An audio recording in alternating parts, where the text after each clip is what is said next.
Alright, what's going on YouTube? This is Alex. This is going to be the first installment or the first video to the Need to Be Free channel. I'm going to be putting up a few of these, as best as I can each week, as many as I can each week. There are going to be some weeks I may not be able to do any, but the videos are just going to be on some little small topics, on some little things that brothers in the I.C.G.J.C talk about, behind closed doors. A lot of things that they had problems with, a lot of questions that they had that they too afraid to ask. So I'm gonna do it now, and also just to kind of speak my mind and to clear up some misconceptions and some lies about me that are being told in the church. Whether you believe it or not, I'm gonna tell my story. I'm gonna be as true and as factual as I can. And it doesn't get any better than that. So.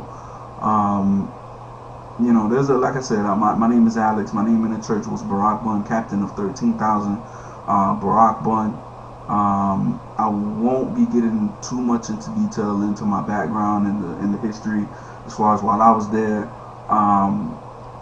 Just because I'm actually going to be saving that for the next installment of the My Life as an Israelite show, which is on the Rebel Alliance Media channel.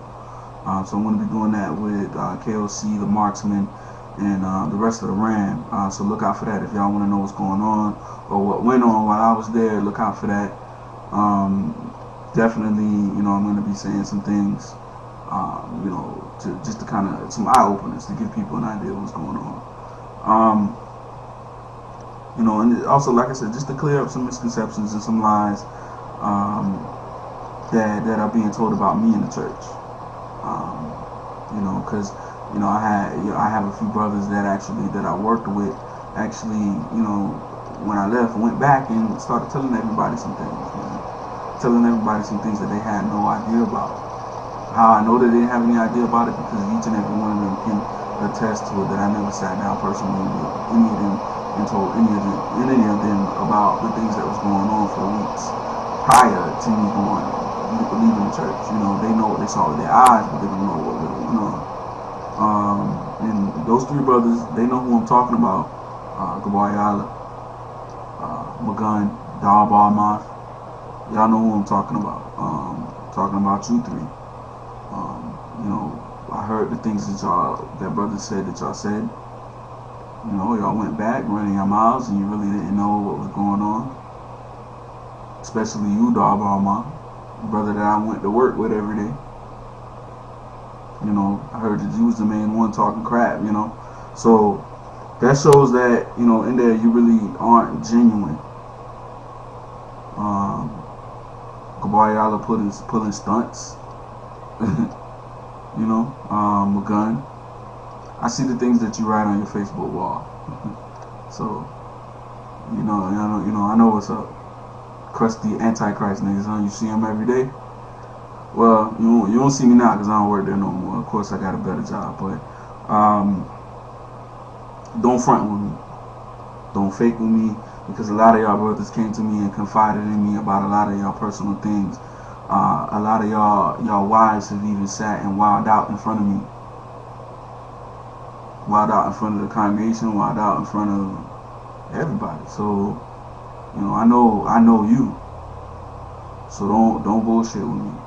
Man, this is not a threat. I'm not trying to bring any hostility or anything like that. This is all out of love, whether you believe it or not, whether you think I have a demon, because that's what I.C.G.J.C does. They when you leave, they tell everybody that you have a demon, that you're an antichrist, and they downplay you so people will leave you alone, and so they won't speak to you and try to stay away from you as much as possible.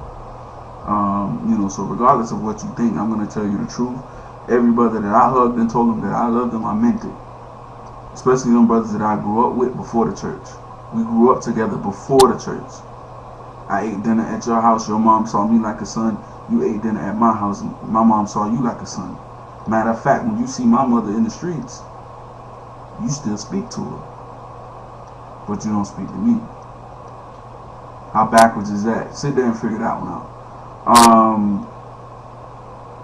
Basically, the brothers that, like I said, the brothers that I grew up with, Sharaka, Zariah Sha'ala, Amath, Lakada. We've been boys. We've been practically brothers since before the church. So I would expect you brothers to be the main ones, you know, still speaking to me, trying to figure out what was really going on. A couple of y'all did try while I was leaving, but I couldn't tell you nothing at the time because I knew you would run back and tell. And the ones that I did speak to, you know, and, you know, let a little bit of things out, it did get back. You know, I found out that it got back.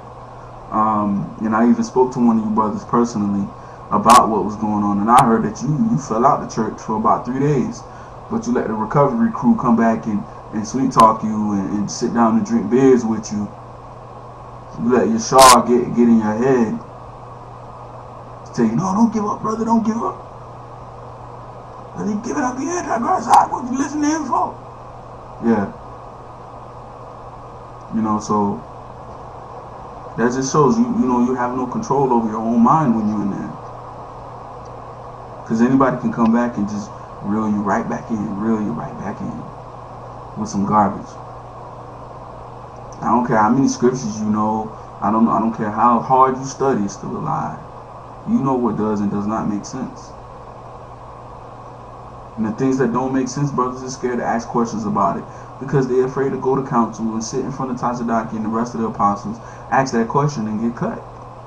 When I say cut, I mean get downplayed on, get speaking to, get screamed on. You know, if a brother goes into council and asks questions about any scripture that don't make sense or any breakdown that don't make sense, you automatically get labeled as wicked in front of all them brothers. Brother, you asking some kind of wicked question, brother. You asking, how do you ask a wicked a question is a question? How do you even learn? You know, that's one thing that Tazadaki used to say, like, you gotta learn how to ask a question. You gotta learn how to ask. A question is a question. It's a simple question. You're supposed to be the comforter. The church's supposed to have all the answers. If I'm asking a question, you're supposed to answer it, regardless of what you think I'm trying to be. Regardless of if you think I'm trying to be wicked, you're supposed to answer the question. The Bible says to prove all things, so don't sit there and try to pull scriptures talking about you don't have to answer a fool. You don't have to answer a fool. What do you mean? What do you mean? It's a question that's being asked. You don't know who's watching your YouTube videos. You don't know who's watching the DVD. You don't know what kind of new people sitting in that class that had that same question on their mind. And that question got asked, but you put them down. You screamed on the brother. You cut the brother because he asked a question. You thought he was trying to be wicked. Ultimately, the question never got answered. Now, that new person is scared to ask questions because they don't want to be like that brother with the garment on, with the high rank. It just got screamed on and busted. You know, so everything's backwards in that church, you know. But this message is just basically going out to them, like I said, them brothers, you know, them brothers that I care about. I care about every single brother in there. I'm not looking for any confrontation. I'm not looking for none of that. I just want to get the word out. You know, so you're probably sitting here, you probably sitting there watching the video, breaking the order, because the order did come out not to watch Rebel videos. So you're probably sitting there breaking the order, watching this. And if you are, that's a good thing. Continue to watch, because I'm going to ask a very good question on the next video, which I'm going to post up at the same time as this. So, you know, keep paying attention, you know, and see if you can get an answer for that question that I'm going to ask. And like I said, I just wanted to, you know, straighten up some things. So whatever you heard, just to straighten it up, I'm not going to go into detail. Whatever you heard is a lie. Whatever you heard is a lie. I left the church simply because things did not make sense for years, and I knew that I wasn't going to get an answer for any of the questions that I had. You know, so and when it gets like that, you know, you're in the wrong place. I sat there and I prayed to God and I asked him to show me if I'm in the right place, if this is the truth, and he undoubtedly, without a doubt, showed me that it wasn't. You know, so I'm going to do the things that you brothers are scared to do. I'm going to get on here and I'm going to ask these questions and I'm going to see if they get answered. You know, just from watching the Ram, I know the questions ain't going to get answered, but we'll see. We'll see. Alright, so look out for that next video.